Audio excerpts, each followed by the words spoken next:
todos que estão acompanhando a programação da TV Legislativa.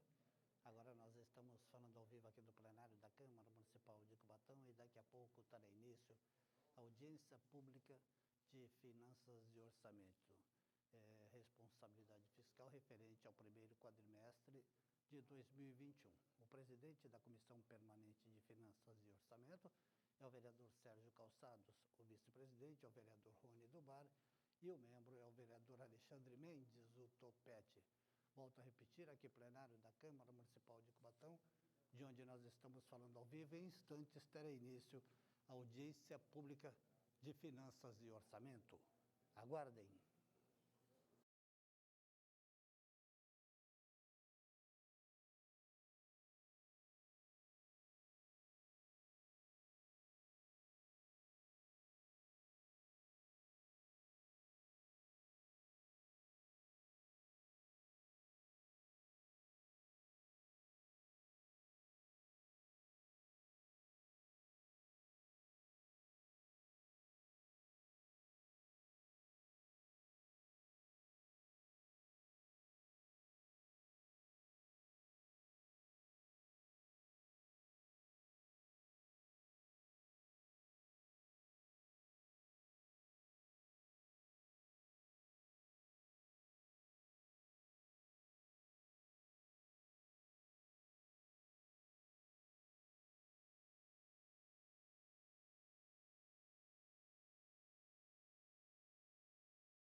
Declaro aberta a presente audiência pública, em cumprimento ao disposto no parágrafo 4º do artigo 9º da Lei Complementar número 101, de 4 de maio de 2000, Lei de Responsabilidade Fiscal.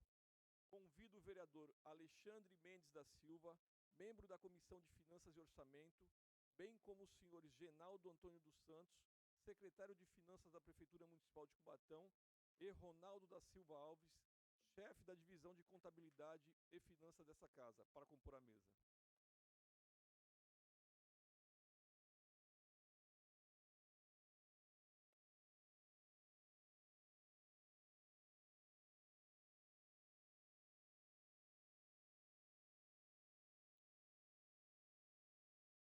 Dando início aos trabalhos dessa audiência, convido o representante do Poder Executivo, o senhor Genaldo Antônio dos Santos, para a demonstração e avaliação do cumprimento das metas fiscais do primeiro quadrimestre de 2021, que engloba os meses de janeiro, fevereiro, março e abril do ano de 2021.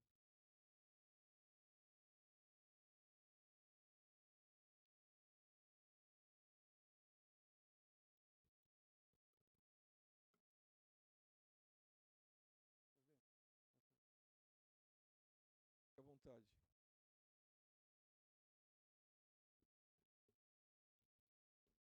Bom dia a todos. Quero cumprimentar o presidente da sessão, Sérgio Santana, da Comissão de Finanças e Orçamento. Cumprimentar também o vereador Alexandre, conhecido como Topete, né? Representante aqui da Câmara também, aqui presente.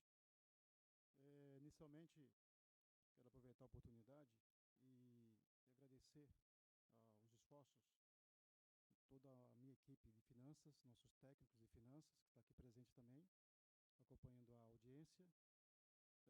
Também quero aproveitar para agradecer também o trabalho intenso de todos os servidores municipais de Cubatão, especialmente aqueles que estão na linha de frente da saúde, com relação ao combate à pandemia. E também mandar um abraço a todos, um bom dia a todos os ouvintes, todos os telespectadores aqui da TV Câmara e demais veículos de comunicação que está, nesse momento, divulgando esta audiência. Estamos aqui cumprindo o nosso papel legal de apresentar aqui a audiência pública referente ao primeiro quadrimestre, relativo a janeiro, fevereiro, março e abril, em atendimento ao artigo 9º do parágrafo 4º da Lei de Responsabilidade Fiscal, onde nós temos a obrigação de tornar público, com total transparência, as questões que envolvem os gastos do município, as questões que envolvem a questão das receitas e todos os compromissos do município. Nesse quadro aqui, nós elencamos o valor que foi aprovado na LOA, no ano passado, para esse exercício, que tem uma receita orçada de 1.043.776.000, e nós arrecadamos, nesse quadrimestre, a receita arrecadada bruta de R$ 442.124.821,33. Dessa receita orçada, a gente aí faz um destaque do Fundeb, onde nós contribuímos para o fundo do Fundeb em 96.128.000. Deduzindo desse valor, nós temos uma receita líquida orçada de R$ 947.648.000. Em relação ao Fundeb, do valor que nós contribuímos para o fundo, nós recebemos efetivamente de Fundeb 40.437.495,21. Você deduz, que é uma conta retificadora Fundeb, e a gente tem uma receita arrecadada líquida de 401.687.326,12. Lembrando que o Fundeb, a formação do Fundeb, Cubatão tem um Fundeb elevado. Na realidade, a gente acaba financiando a educação de outros municípios, porque nós temos aí uma receita pujante de ICMS, nem tanto de FPM, e sabemos que o Fundeb é formado por 20% das receitas de ICMS, FPM e também do IPI. Então, quanto maior a nossa receita de ICMS e de FPM, maior é a nossa contribuição para o Fundo de Desenvolvimento da Educação Básica do Estado. Por isso que a gente tem uma dedução grande, né, dessa receita, e o que retorna para o município é muito menor do que nós contribuímos para o fundo.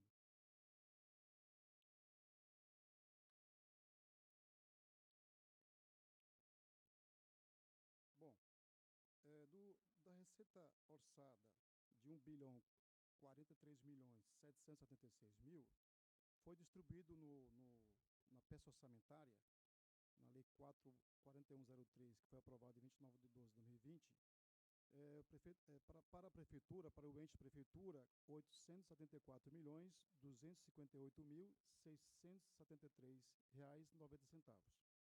Para a Câmara Municipal de Cubatão, a título de transferências, foi orçado R$ 44.040.000. Para a CMT, também a título de transferência, foi orçado R$ 14.732.711,10. Funprev, que é a transferência, que aí nós transferimos para complementar, para quitar a massa 1 da Previdência, R$ 14.616.609. E aí você deduz também a conta retificadora do Fundeb, que era para a formação do Fundo de Desenvolvimento da Educação Básica, R$ 96.128.000, um total de receita orçada total bruta de R$ 1.043.776.000. Agora a gente fala da questão da execução, que a execução orçamentária ela tem que respeitar as regras que estão estabelecidas na Lei 4.320/64, onde a gente tem a despesa orçada de R$ 1.043.776.000, e a despesa que foi realizada, que foi efetivamente empenhada nesse quadrimestre, de R$ 384.952.877,08. Nesse período do previsto para a Câmara, foi transferido efetivamente R$ 14.680.000. Para a CMT, já foi transferido R$ 5.066.050,42. E do Funprev, que é a questão da massa 1, já foi transferido R$ 3.569.901. Um total previsto de transferência de R$ 73.389.326,10, já foi transferido R$ 23.315.951,42. Com relação à aplicação legal mínima com a educação, nós tivemos agora, nesse primeiro quadrimestre de 21, uma receita tributária de R$ 351.426.696,16 e foi liquidado efetivamente com o ensino R$ 64.944.836,64, representando um percentual de 18,48% da receita tributária gasta com educação, ainda não atingindo os 25%, justamente porque nós somos impactados fortemente pela receita arrecadada, sobretudo a própria IPTU, em janeiro, onde, quando você aplica o percentual, fica um pouco abaixo, mas à medida que a gente vai apresentando os quadrimestres, para frente, a gente vai atingindo aí o percentual mínimo que você tem que fechar no exercício de 25%. A gente tem ultrapassado os 30% todo ano com gasto com educação, e aí professores, né, manutenção, todos os custos que envolvem a educação básica e fundamental. Despesa com pessoal, o cálculo que baliza a despesa com pessoal diz respeito à receita corrente líquida, que nós apuramos nos últimos 12 meses, que nesse quadrimestre totalizou R$ 1.9.589.810,50, onde foi gasto com pessoal nesses últimos 12 meses, R$ 314.097,60 totalizando um gasto com pessoal de 31,11%. Ou seja, bem abaixo dos limites legais em relação ao gasto com pessoal. Senhor secretário, só para pegar um adendo, esse limite já chegou a mais de 50% outrora, correto? Sim. Quando nós assumimos, o prefeito Adhemar assumiu, já estava num limite prudencial acima de 52%. Né? O limite máximo é 54%, o prudencial 52%, e agora está em 31%. Considere-se aí alguns ajustes que foram feitos ao longo desses anos, e também a questão de você não poder mais computar os gastos previdenciários também com gasto pessoal. Então, o Tribunal de Contas orientou que você tem que retirar o gasto com previdência dessa conta, e também isso contribuiu para reduzir drasticamente o percentual com gasto com pessoal. Saúde, também você considera as receitas tributárias são as nossas receitas próprias e também as transferências constitucionais, você não considera aí os convênios federais e estaduais.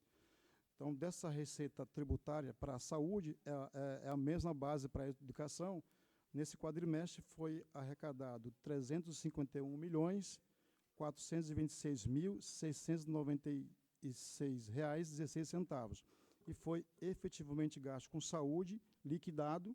Quando a gente fala liquidado, é que foi pago R$ 51.790.205,38, ou seja, nós, no primeiro quadrimestre, já quase atingimos os 15% com saúde.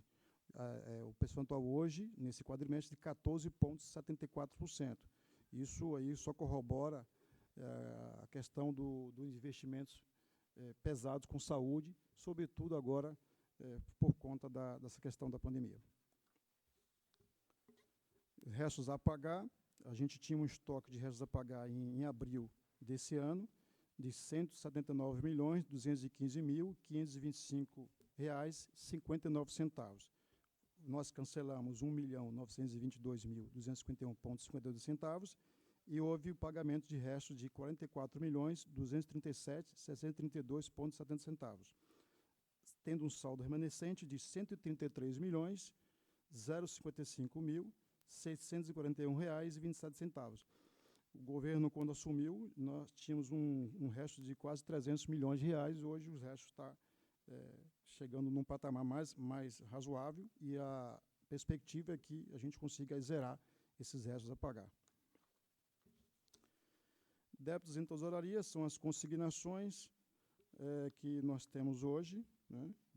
Nós temos hoje 15.754.784 reais e 4 centavos.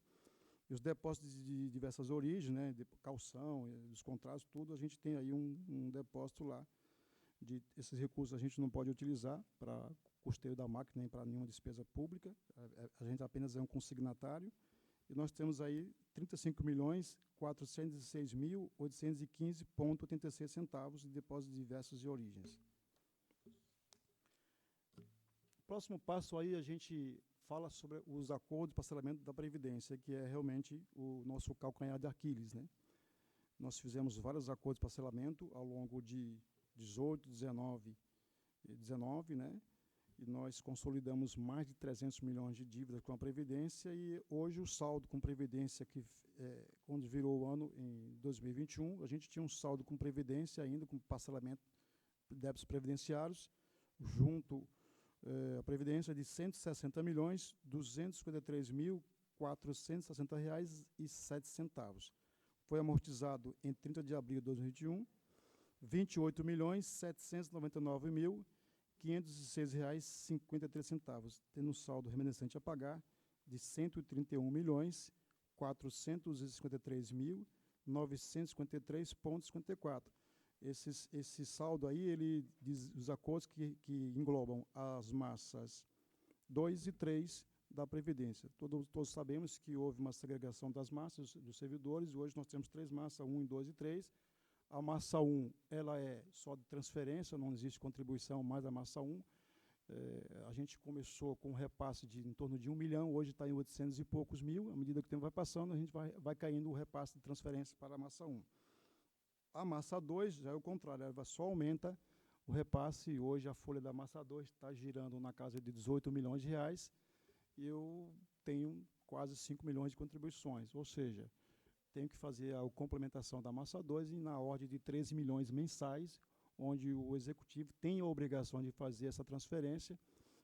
Enquanto nós temos os acordos de parcelamento, nós estamos antecipando os acordos de parcelamento.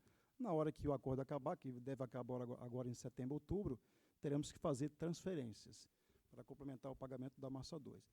A massa 3 também tem acordo de parcelamento, nesse momento, ela é superavitária. Ou seja, as contribuições superam em muito as necessidades de pagamento de aposentadorias. Então, o sistema é um sistema segregado, uma massa não pode financiar outra, e cria uma dificuldade para o governo no sentido de estar complementando o pagamento do aposentado em relação à massa 2. Quando você faz um estudo do déficit previdenciário, você percebe que é uma situação que precisa ser enfrentada com responsabilidade pelo governo, por esta casa e pela nossa sociedade. Por que as certificações em relação ao CAL, que a gente acaba tendo um entendimento, muitas vezes, dos recursos federais que acabam não sendo colocados à disposição do município? Eles falam muito sobre essa questão previdenciária. Nós hoje já temos certificações que podem recepcionar recursos federais, que não seja de fundo a fundo? Hoje, o nosso CALC, ele tem 3 pendências no nosso CALC. Uma é em relação a essa questão previdenciária, o CRP, que está dependendo de umas ações, depende ainda das homologações desses acordos que nós fizemos, 18 e 19, que está no Ministério da Previdência. Então, o negócio não é simples, está se vendo todos os acordos, porque foram vários anos que foram repassados a menor as contribuições para a Previdência. Quando não foi passado a menor, foi passado em atraso. Isso criou um cálculo previdenciário que gerou um montante gigantesco de dívida com a Previdência, que hoje nós estamos aí, todos esses acordos, presidente, nós estamos honrando em dia, né? Não houve mais esse atraso que outrora aconteceu. Fazemos repassamos para a Caixa as contribuições em dia, no mês a mês, patronal e do servidor, e também pagamos em dia também esses acordos. Os ajustes, que são muito finos, a Ministério está fazendo, nós estamos aí aguardando para finalizar. Eu acredito que nós estamos muito perto de finalizar o CRP, muito perto. E a outra questão que está ainda com dificuldade para o CALC é em relação às informações da educação, o CIOP, que também já fechou 2021, eles vão estar encaminhando as informações também para a transparência e, na medida que for encaminhar e for validando as informações, provavelmente nós estejamos também com o CIOP resolvido. Os demais pontos do CIOP, do CALC, estão resolvidos. Eu acho que o CALC hoje, se eu não me engano, tem uns 12, 13 itens que fecham o CALC. Nós estamos com 3 pendências. Todas as 3 foram atacadas, né? Então, a eminência de a gente ter um CALC 100%, eu acredito que esteja bem próximo. Em relação aos precatórios, hoje nosso outro grande problema, né? Se fala muito de precatório, se fala muito de previdência, se fala muito em integralização territorial do município. Quando você fala aí das periferias, dos núcleos periféricos, Vila Esperança, Vila Pescador, você tem que integralizar para que a cidade esteja unida, né, unificada. Precatório é outro problema do município, que vem aí se arrastando há muito tempo, mas acrescentar que nós estamos em dia com o precatório, não existe uma parcela em atraso, pagamos pontualmente o valor que é definido pela lei. No decreto 9505 de 2010, estabeleceu uma alíquota de 5% do nosso precatório. Só que a emenda constitucional 109/21, que prorrogou, que estendeu o prazo para 29, porque todos sabem que os precatórios deveriam ser quitados em 24, mas a emenda constitucional 109/21, ele prorrogou esse prazo dos precatórios para ser quitados em 29. Com isso, com essa prorrogação, deu uma aliviada no município quando reduziu a nossa alíquota, que caiu de 5% para 2,41%. Você aplica essa alíquota no nosso estoque, reduziu pela metade a nossa obrigação mensal em relação ao precatório. Isso foi importante para o município, isso foi uma questão que todos os municípios pleitearam no governo federal, na justiça, e foi aceito. O governo entendeu como importante para aliviar aí os municípios, porque tem municípios que não conseguem, de forma alguma, honrar com seus compromissos do dia a dia, com as despesas primárias, e também pagar precatório. Então, isso foi importante, deu uma aliviada, e aí, hoje nós temos uma alíquota de 2,41%. Até o momento foi pago de precatório, até abril desse ano, R$ 18.964.060,59. O nosso estoque hoje de precatório ainda é muito grande, de R$ 397.174,08. Ainda é um precatório muito grande que, de certa forma, inviabiliza muito o município. Outras dívidas que nós chamamos de dívidas consolidadas, tem Sabesp de 3.031.000, fornecedores 119.000, e ProSaúde 11.304.987,19. A Sabesp, nós estamos aí na iminência de fechar aí um último acordo de pagamento da Sabesp. Nós assinamos a outorga recentemente e, como parte desse compromisso, o município está fazendo um ajuste em relação ao que nós devemos de contas, né, porque há muitos anos atrás deixou-se pagar água no município.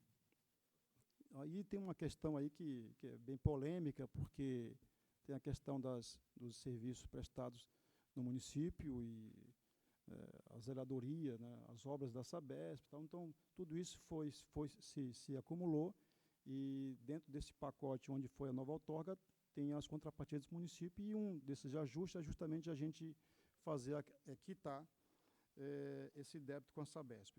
Vamos fazer um acordo agora. Eu acredito que a gente deve fechar um acordo em torno de 50 milhões, parcelando isso em vários anos, para a gente conseguir aí ficar em dia com a Sabesp. Bom, presidente... Só para pegar uma essa questão que se comenta muito, a questão da dívida junto à Fundação São Francisco Xavier. Quando a gente chama outras ali, são dívidas consolidadas. O município reconhece a dívida, faz um acordo, consolida e joga no nosso balanço, né? Não é o caso. né? O que estão os débitos e as dívidas que podem estar em aberto estão no curso normal das suas quitações. Não houve o caso de atrasou e a gente vai consolidar e pagar depois para parcelar. Por isso que não está nesse cômputo aí. Só registrando também a presença do vereador Alessandro. Prazer, Alessandro. Obrigado pela presença. Então, assim, eu queria só finalizar, se você me permitir, que essa audiência aqui é importante para a gente esclarecer algumas coisas, né? Tivemos alguns avanços importantes aí em relação à questão do município. Hoje nós temos um instrumento poderoso que foi aprovado em 2018, que é a questão do EIV, Estudo de Impacto de Vizinhança, né? Que acaba sendo também um instrumento importante para o município nas dificuldades fiscais que nós temos, de você se lançar a mão desses estudos de impacto de vizinhança para despesa de capital. Então, o governo fechou aí uns 4 ou 5 trinques recentemente, e aí isso é importante para o município, porque isso dá uma resposta, né? Nem sempre a gente consegue usar recursos do Tesouro para investimentos, né? E o trinque, o EIV aprovado, né, essa Câmara aprovou o EIV em 2018, é um importante instrumento hoje de política pública para o governo e também para a nossa população. Era isso, presidente, que eu tinha para falar no momento e estou à disposição para tirar as dúvidas. Convido agora o servidor Ronaldo da Silva Alves, chefe da Divisão de Contabilidade e Finanças, para proceder à avaliação do cumprimento das metas legais previstas na Lei de Responsabilidade Fiscal no tocante às despesas com pessoal na forma prevista na linha A do inciso 3º do artigo 20.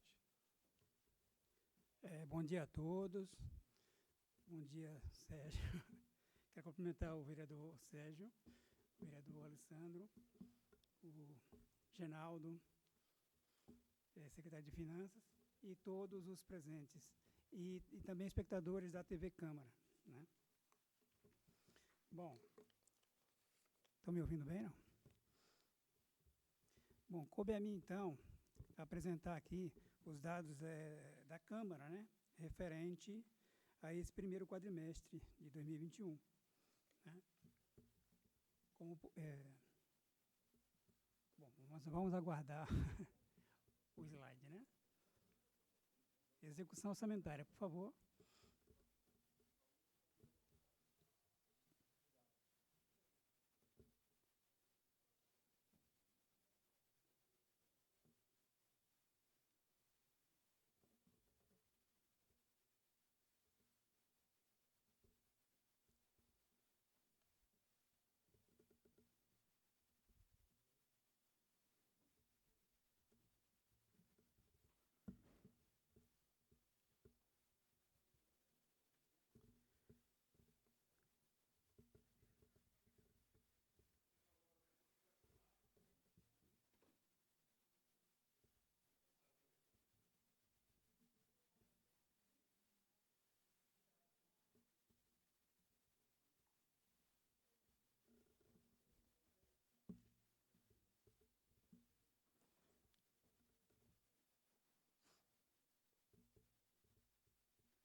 Bom, acho que podemos prosseguir, né, gente?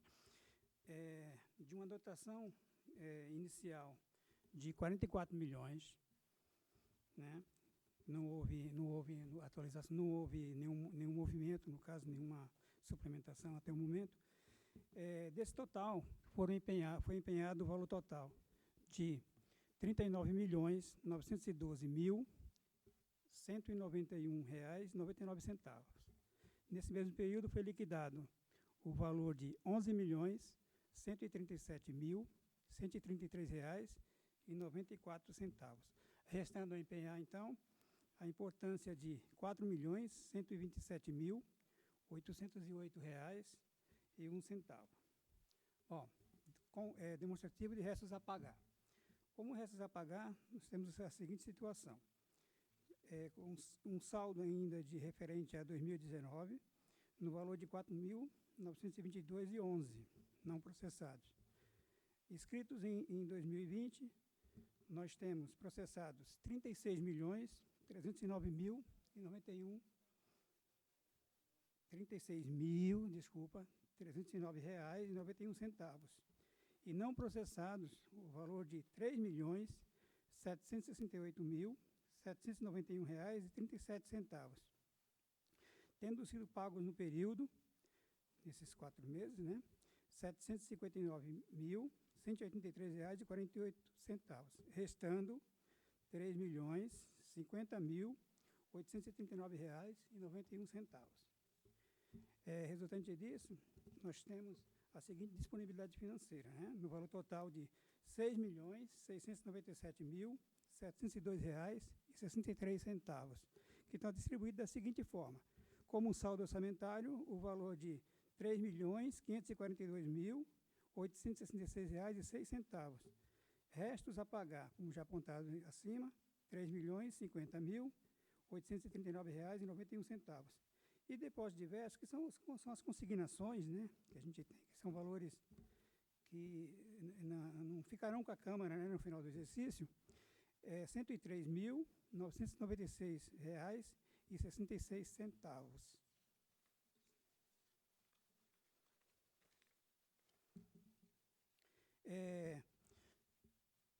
O próximo quadro aí nós temos o comparativo da despesa corrente líquida com o gasto total com o pessoal, né? Então, de acordo com o inciso 1º, 2º e 3º do artigo 20, que estabelece o percentual aí de 6% como limite máximo, né? Nós temos 26 mil, nós tivemos como despesa de pessoal no período R$ 26.042,171,45, o que representa 2,58% desse limite de 6%, que se cumprido, seria R$ 60.575.389,05. Como podemos ver, uma diferença bastante grande ainda, né? Então, a gente está com gasto pessoal assim, bem abaixo, né, do que se estabelece, talvez pelo longo período sem reajuste, né? Limite prudencial de 95%, que seria 5,70, R$ 57.546.619,50. E o limite de alerta do artigo 59, R$ 54.517.850,15, o que representa 5,40. Volto a dizer que nosso gasto representa 2,58. Da mesma forma que o município, bem abaixo do total permitido pela lei. Até pegando, desculpa, só pegar algum adendo em cima dessa sua fala. Existe hoje a necessidade de contratação de mais colaboradores por essa casa? Você vê a necessidade até por conta das aposentadorias que aí ocorrem? Olha, tecnicamente seria... A casa, através do diretor secretário, ele tem até efetuado algumas consultas, né? Existem contratações assim, mas coisas assim não relevantes, né? Existe por conta de algumas pessoas, alguns cargos que deverão vagar em virtude de algumas aposentadorias, né, nos próximos... Mas não é assim, não é uma necessidade urgente, premente, assim, né?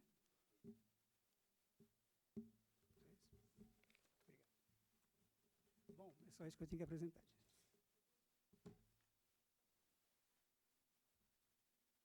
Dando prosseguimento, franqueia a palavra ao vereador Alessandro. Da palavra, vereador. Bom dia, vereador, presidente dessa comissão, secretário Reinaldo, Ronaldo,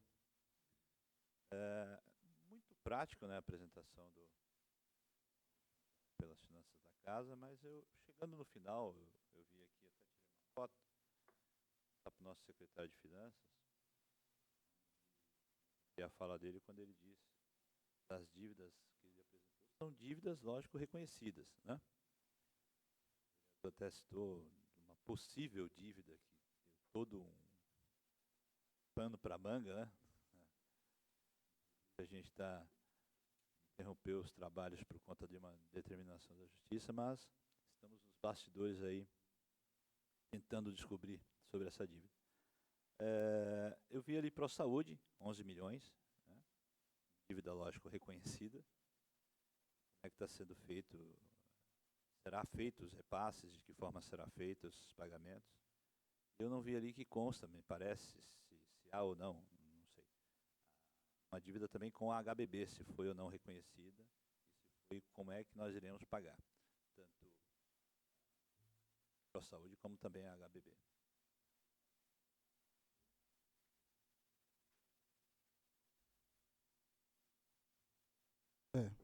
Respondendo ao nobre vereador Alessandro, hoje o município não tem dívida consolidada com a HBB. Consolidada que nós temos está aí constando no relatório. Nós não temos hoje restos com a HBB. Então, não tenho que me manifestar em relação à HBB.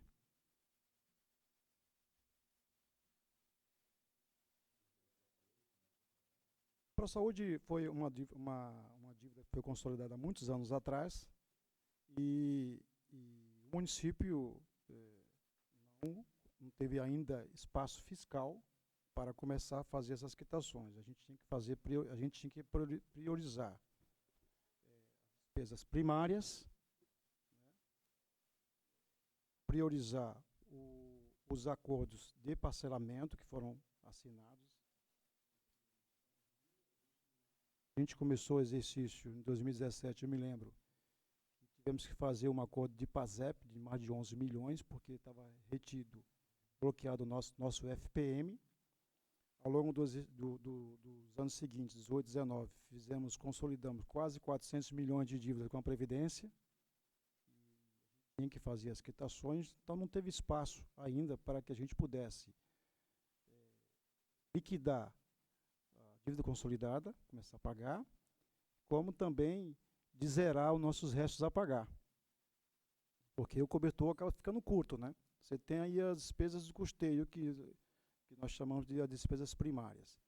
Você tem que buscar a questão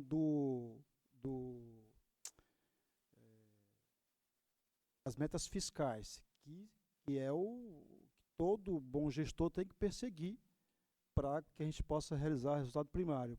Porque se uma casa que está em desordem, como estava o município, é como se fosse uma família, onde o pai usa o cheque especial, estoura o seu limite e depois tem que botar a comida na mesa da família.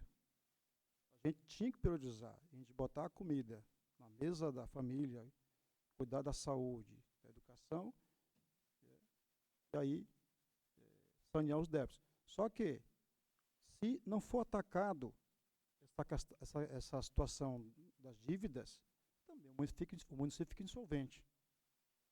Isso é um ciclo que não tem fim. Então, a gente tem que trabalhar para atingir as metas fiscais, que a gente prevê no orçamento. A gente tem que buscar superávit primário, porque é aí que você consegue aí, começar a atacar suas dívidas. E qual é a consequência disso? O lado positivo é que você bota a casa em ordem. Você possa respirar, você começa a cortar aí alguns privilégios, você começa a cortar um luxo, digamos assim, para priorizar as necessidades básicas. Para depois você, sim, retomar a vida. É o que nós fizemos. E qual é o sacrifício? Você põe a casa em ordem, com as metas fiscais, estado primário, para atingir o superávit primário, para pagar dívida, pagar juros, pagar encargos. Qual o sacrifício? Todos nós sofremos, a população sofre, o povo sofre porque reduz muito a nossa capacidade de investimento. O Cubatão tem respeitado muito a regra de ouro. Nós não fizemos nenhum financiamento, nenhum empréstimo para pagar dívida. Então, a gente não ampliou o nosso estoque de dívida. Pelo contrário, nós estamos reduzindo o nosso estoque de dívida. Nós estamos reduzindo os nossos precatórios. Todos os nossos acordos que nós fizemos estão todos em dia. Ou seja, vai chegar o momento onde todos nós, população, todos nós, executivo, legislativo, vai ter uma situação melhor, favorável para o futuro, para as próximas gerações. Então, por isso que a gente não conseguiu aí sanear algumas questões que a gente tem aí repetido ao longo dos anos. Tá. Obrigado, secretário. Falando na dívidas reconhecidas, desde a época que eu militei no Conselho de Política de Saúde, nós tínhamos muito em algumas questões que ficaram pendentes. Dívida, não sei, aí o senhor vai ter que me dizer, apesar de ser a apresentação do primeiro quadrimestre, são dívidas lá atrás, né? Então ela é sempre tema. Isama era uma prestadora de saúde nossa. Também quero falar da Cursan, como está sendo os fluxos de pagamento dos servidores da Cursan. A gente é sempre procurado por algum ex-funcionário de lá. E também queria saber a porcentagem hoje de folha de pagamento. O que a prefeitura paga hoje para os servidores? Nós estamos na casa de quantos por cento? E um dia já foi pago? Hoje, o relatório que nós fechamos do quadrimestre, folha com o pessoal, está batendo 31,11%. Foi investido com o servidor, com pagamento pessoal, nos últimos 12 meses, 314 milhões, para uma receita corrente líquida de R$ 1.9.589.817,50. Então, foi 1,11% pessoal. Aí, está muito abaixo. Só que, se você considerar que hoje você não computa como gasto pessoal os gastos com previdência, porque no passado era computado. Só que o tribunal orientou que não fizesse assim. Então, a gente hoje não computa mais. Então, caiu drasticamente o percentual. Teve os ajustes necessários ao longo desses anos, mas eu acredito a boa queda do gasto pessoal a essa questão também da contabilização dos gastos com previdência. Então, isso com relação ao que você me perguntou, em relação à Cursan, nós já pagamos mais de 13 milhões para a Cursan a título de ações trabalhistas. Okay? Então, sim, todo mês eu recebo 10, 20, 30 processos que vêm da Justiça, de questões trabalhistas, e eu sou o fiel depositário. E aí a gente abre o processo, faz a cronologia, e na medida que a gente vai repassando para a Cursan, esse ano o orçamento foi aprovado e eu acho que tem mais de 3 milhões e meio para a Cursan. Nós fizemos isso no primeiro trimestre. Reunimos todos os processos que atingiriam esses 3 milhões e pouco esse ano, e nós já repassamos, e acredito que nós já pagamos mais de 300 processos trabalhistas. Okay? Poderia fazer mais? Poderia. Mas não deu. Agora, vamos perseguir e aumentar esse repasse para a Cursan? Temos que perseguir e aumentar o repasse para a Cursan para zerar essa questão trabalhista. A outra questão da Cursan é a questão dos débitos tributários da Cursan. A Cursan não pagava o FGTS, não pagava os tributos da União.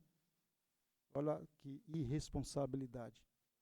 Hoje, o próximo acordo que a gente vai ter que fazer, já está aqui na nossa meta, é um acordo com a União para liberar o município em relação ao CADIM. Hoje a gente tem um CADIM vamos buscar na justiça, para não prejudicar ainda mais o município. Porque a Cursan, o sócio majoritário da CUSAM é a prefeitura. 99% das ações é do município. Então, a gente responde. E a gente precisa tirar esse problema tributário da CUSAM, que está hoje, posso até errar o número, mas é questão de depois atualizar, em mais de 60 milhões de débitos tributários que a CUSAM deve para a União. E eu vou ter que fazer esse acordo. É responsabilidade do município fazer o acordo, vamos ter que fazer. Vamos fazer. Isso é uma obrigação, nós vamos fazer. E aí a gente ataca a questão tributária da CUSAM, vamos tentar aí, ver se para o ano que vem a gente consegue botar no orçamento mais recursos para a questão do trabalhador, mas aquilo que o governo se comprometeu a fazer está sendo cumprido. Tanto é que nós já pagamos mais de 13 milhões de processos trabalhistas da CUSAM. Em relação ao Exama, existe uma ação na Justiça do Exama, que está sendo discutido e já está na fase de perícia, se eu não me engano. E aí a gente vai ter que verificar se a gente deixa seguir essa ação na Justiça, e aí o montante que for calculado lá para os peritos, a gente consolida, vai para precatório. É bom? Não. Hoje nós temos um estoque de precatório de quase 400 milhões de reais. Qualquer ação que vai para o precatório vai para o estoque e aumenta o nosso repasse mensal do precatório. Então, o que é melhor? Joga para o precatório ou tentar fazer um acordo? Nós temos caixa para fazer um acordo? Temos orçamento? Então, são questões muito críticas que a gente vai ter que enfrentar, e nós vamos enfrentar. Nós vamos limpar, nós vamos resolver essa questão da cidade. Temos que resolver, estamos no caminho certo. Para que, eu sempre falo uma coisa que eu repito aqui várias vezes. A gente ouve algumas críticas, tem que ouvir mesmo, a gente não tem que estar chateado com a crítica, tem que ter crítica mesmo, para a gente até melhorar, corrigir o nosso rumo. Mas tem coisas que não dá para aceitar. Como é que a gente não vai olhar o retrovisor? A gente precisa olhar o retrovisor para não cometer os mesmos erros que fizeram lá atrás, lógico, olhando para frente. Nosso governo olha para frente, atacar os problemas graves, críticos, a gente olha para frente. Mas jamais podemos esquecer de olhar no retrovisor para não acontecer as mesmas mazelas, as loucuras que foram feitas nessa cidade. A gente tem que olhar para não fazer de novo, porque qualquer decisão nossa aqui hoje, presidente, qualquer assinatura nossa aqui, ela não vai impactar agora, ela vai impactar no futuro. Por que o Cubatão sofre hoje? Por que o Cubatão não tem 10% para investir, para investimento? 10% para investir seria 100 milhões de reais. Por que não tem? Depois aí para o nosso margem de investimento bem baixinha. Por quê? Porque a gente não tem margem fiscal, o orçamento está apertado. E, para completar a resposta, que até me alonguei demais, se eu me alonguei, me desculpe, eu fiz um estudo nos últimos 8 anos, de 2013 até 2020, em relação às receitas totais que o município arrecadou, eu fiquei abismado. Já tinha uma perspectiva de estagnação da cidade, em termos de receitas, de arrecadação. Mas eu fiquei estagnado, porque eu fiz um estudo do ponto de vista nominal, o crescimento da nossa receita em 8 anos, e Cubatão só cresceu 10% nominalmente, enquanto que os municípios vizinhos cresceram acima de 50%. Só que essa avaliação, ela maqueia um pouco a nossa análise. Aí eu descontei a inflação desse período. Aí eu fiquei assustado. Nesse período de 8 anos, Cubatão perdeu 25% de receita, quando você desconta a inflação. Os outros municípios da Baixada, todos cresceram um pouquinho, 1%, 2%, 10%. Praia Grande cresceu mais de 70%. O município caiu 25%. O que isso simboliza para a gente? Que a justificativa é que nós temos um polo industrial que foi fortemente atingido, sobretudo a Uzi Minas. Quando a gente perdeu aí a Uzi Minas, quando reduziu a produção do aço, chapas grossas, hoje é só chapas finas, a frio e a quente, só de ISS o município perdeu 30 milhões ano, quando a Uzi Minas começou a desaquecer. Isso refletiu também na nossa receita. Ou seja, qual o cenário? A Baixada está estagnada, salvo algumas exceções. Cubatão é a cidade mais atingida porque nós temos um polo industrial. Ou seja, nós temos que nos reinventar em termos de receitas. Porque nós precisamos, né, investimento na saúde, na educação, as questões culturais, turísticas, precisa de recurso, né? Depende de recurso. E se você não tem um espaço fiscal para fazer isso, você tem que estar atento a essa questão das receitas, porque nós estamos estagnados. A gente não passa de 1 bilhão de receita. É muito, é muito. Só que, e a despesa, que é sempre crescente? Essa conta não fecha nunca. Estou pegando uma fala, na última, há 2 semanas atrás, nós estivemos reunidos, a comissão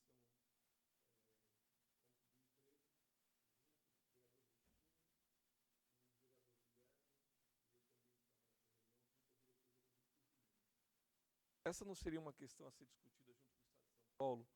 Basta o senhor entender, senhor secretário, que o Estado hoje de São Paulo, ele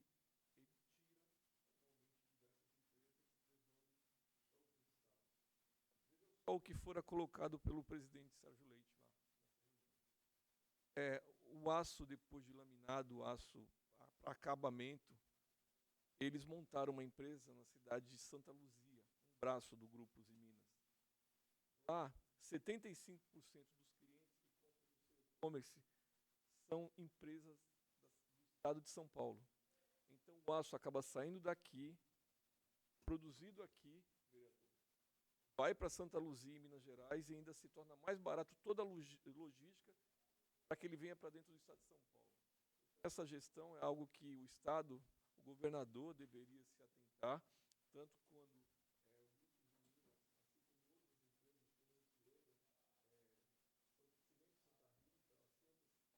acabaram saindo de nossa cidade.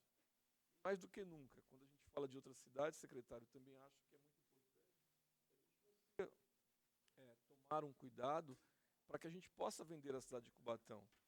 Nós temos toda uma logística, a gente sempre vai falar sobre isso. Nós estamos a 50 quilômetros do maior polo consumidor do Brasil, um dos maiores do mundo, é o Paulista. Você tem toda a logística perto de você e a gente não consegue vender essa cidade por quê? Desde o plano diretor, você sabe disso, totalmente ultrapassado. Nós precisamos desenvolver estratégias onde a gente possa vender a cidade de Cubatão para novos interessados, vereador. É muito importante isso. Assim, que a gente consiga, mais do que nunca. Outra coisa, não existe no segmento da empresa privada, você não consegue criar um entusiasmo para o seu colaborador sem salário. Basta nós olharmos que hoje você tem um momento onde o país passa por um processo onde as coisas aumentam todos os dias, e você tem hoje servidores que não estão estimulados a trabalhar. Atentar, porque se nós tínhamos lá, eu sei que o senhor até coloca quando há retirada dessa questão previdenciária, nesse limite previdencial, onde chegou a 51, mas nós precisamos hoje tomar muito cuidado, porque qual é o médico que virá para a cidade de Cubatão com uma base salarial como essa? Qual é o técnico que vai vir trabalhar na cidade de Cubatão? Então, assim, até como servidor público, que o senhor é de carreira, eu sei que também é uma preocupação sua, mas nós precisamos criar o estímulo também para os servidores. Caso contrário, nós teremos um erro de servidores indo para outras cidades. Então, para que a gente possa ter políticas públicas que possam atender as necessidades da cidade,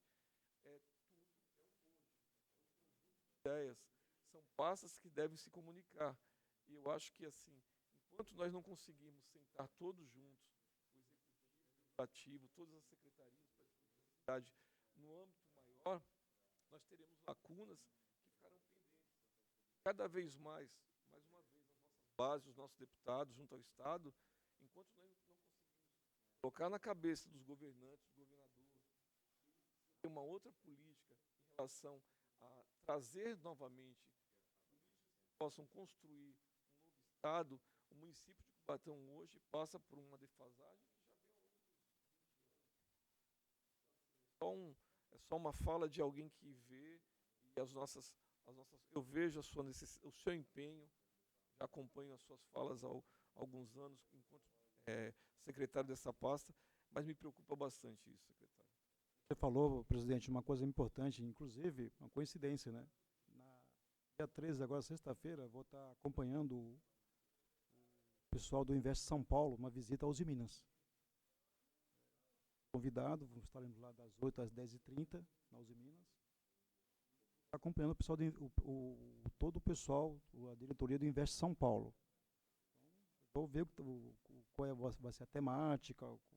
A gente percebe que a Uzi Minas está se preparando aí para um processo de investimento, talvez até questão de condomínio. A gente tem ali Uzi Minas um potencial gigantesco em relação à questão portuária. O canal de Piaçaguera ali eu enxergo ali como uma luz no fim do túnel para a nossa cidade.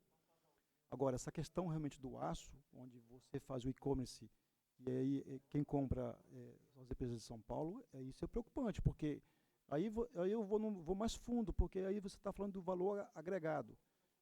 O aço vai para lá com valor agregado X. Quando ele volta com valor agregado de X mais 10. X mais 10. A Uzi Minas, quando estava no seu apogeu, contribuía com em torno de 2 a 3 bilhões de reais de valor adicionado. Hoje não chega a 500 milhões. Ou seja, Cubatão perdeu muito com essa questão aí, local, pontual, da maior empresa que nós tínhamos na região. Hoje, Cubatão tem um respiro em relação à questão de receita ainda, porque isso impacta no ICMS, por conta da refinaria. A refinaria é uma potência. Dos 16 bilhões que gera aqui o município de valor adicionado, a refinaria gera 9 bilhões de reais. É uma potência. A refinaria, com essa questão da termoelétrica, a questão aí do royalties que vem para Cubatão em função das instalações do petróleo e do gás, aqui, desembarque de petróleo e gás, para a cidade é importantíssima. Nós aprovamos aqui nesta casa, na última sessão, estava aqui com o prefeito, a Lei 111/19, que é a Lei de Incentivos Fiscais. Uma lei ampla, que tenta valorizar a área industrial, mas também para a área urbana, onde você amplia também as isenções, Sérgio, para as construções verticais, os grandes complexos de apartamentos, para os atacadistas, para as empresas de startups, para a questão também dos resíduos sólidos das empresas ligadas ao meio ambiente. Então, o plano de incentivos é um plano muito grande, um plano muito interessante. Só que a gente não conseguiu lançar ainda o Prodescub por conta da pandemia. Então, eu faço parte da comissão do Prodescub. Nós estamos aí tentando fazer um grande lançamento do plano de incentivos do município.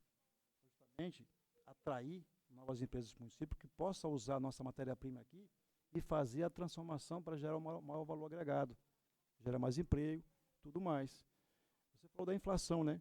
Eu estava vendo agora, a inflação acumulada nos últimos 12 meses está chegando a 8% já.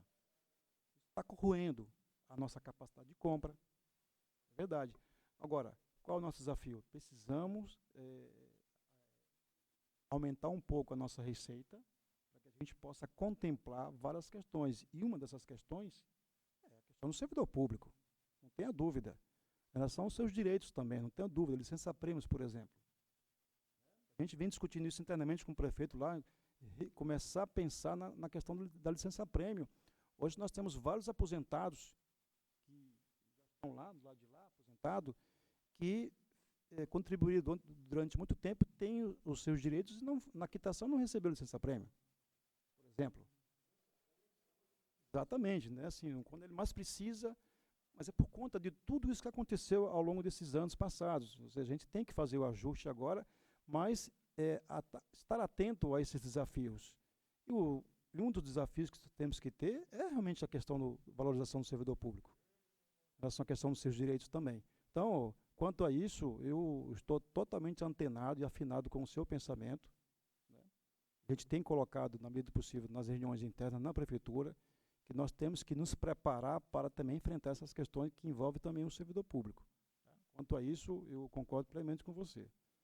Plano diretor, nós temos uma comissão formada, uma comissão muito interessante, formada por várias secretarias, eu faço parte do plano diretor também, já começamos as discussões, e a gente está aí preparando o diagnóstico. Em 2018 começou a discussão do plano diretor, mas infelizmente não foram feitas as audiências públicas. A lei determina que se faça. Então, é também uma situação emergencial. Eu não vou definir uma data, viu, vereador? Porque eu sou apenas um membro da comissão. A gente tem uma participação importante, mas eu gosto de trabalhar por metas. Então, eu quero crer que a gente consiga aí fechar todo o diagnóstico, fechar as audiências nesse segundo semestre, para que a gente possa ter aí um plano formatado para no começo do ano, do próximo exercício, a gente possa apresentar, porque de fato o plano diretor de 98 é inadmissível, né? Isso está travando a cidade e quando o desafio é atrair investimentos, aumentar a receita e aí devolver para a população maiores investimentos, isso passa também pelo plano diretor. Então, são coisas que nós já estamos atacando e vamos resolver.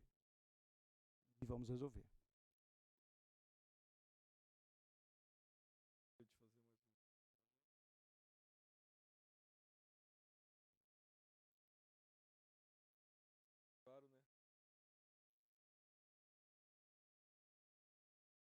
Dadas. Algum comentário, alguma fala?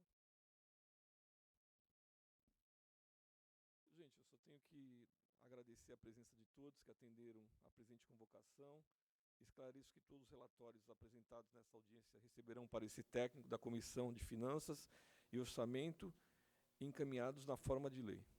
E, desde já, agradecer ao secretário, vereador Alessandro, Genaldo, Ronaldo, servidor dessa casa, a quem agradeço a todos os servidores dessa casa e também da Prefeitura Municipal de Cubatão, e declaro encerrados os trabalhos da presente audiência pública. Muito obrigado.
Terminou agora aqui no plenário da Câmara Municipal de Cubatão uma audiência pública de finanças e orçamento.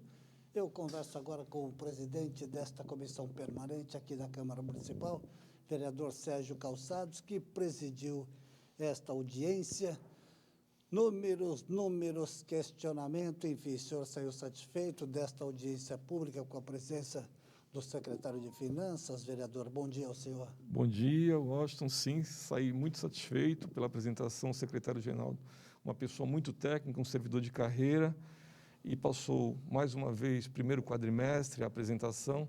Somos sabedores das dificuldades, até uma das nossas falas foi a questão de trazer novos investimentos para a cidade de Cubatão.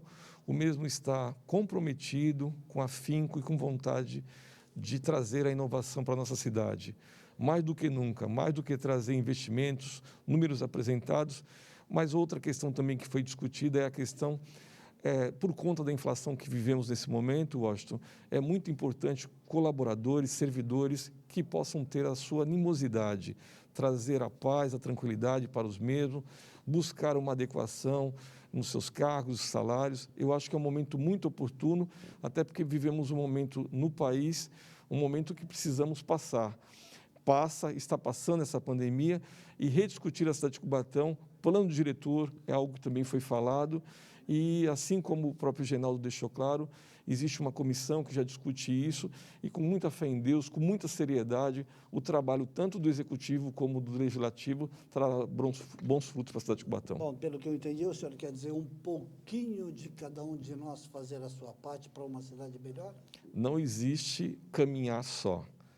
O caminhar é de todos nós, cidadãos, cidadãs da cidade de Cubatão, a importância de trazer a discussão, a democracia e, mais do que nunca, passando tudo isso, que a população também faça parte das audiências públicas, até que possa fazer os seus questionamentos.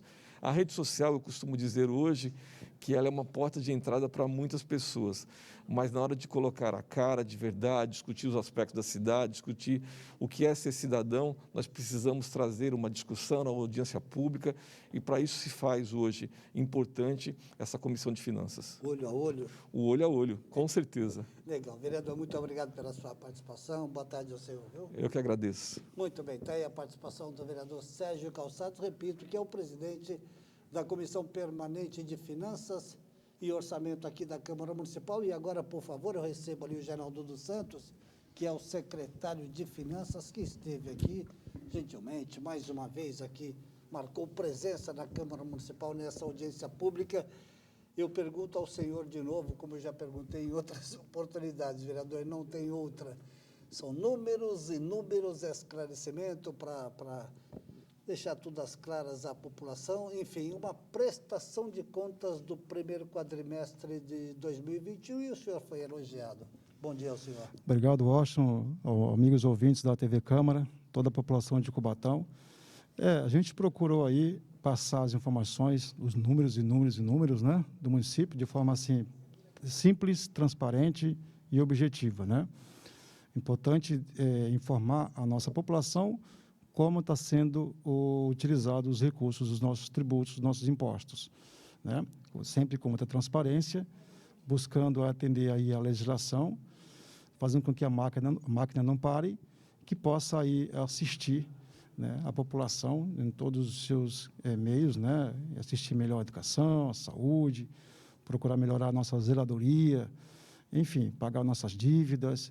É a lição simples, né? Você cumprir com as suas obrigações, você gastar aquilo que você arrecada, porque senão você vai se endividar. E aí o endividamento realmente é o início do caos de toda a gestão pública.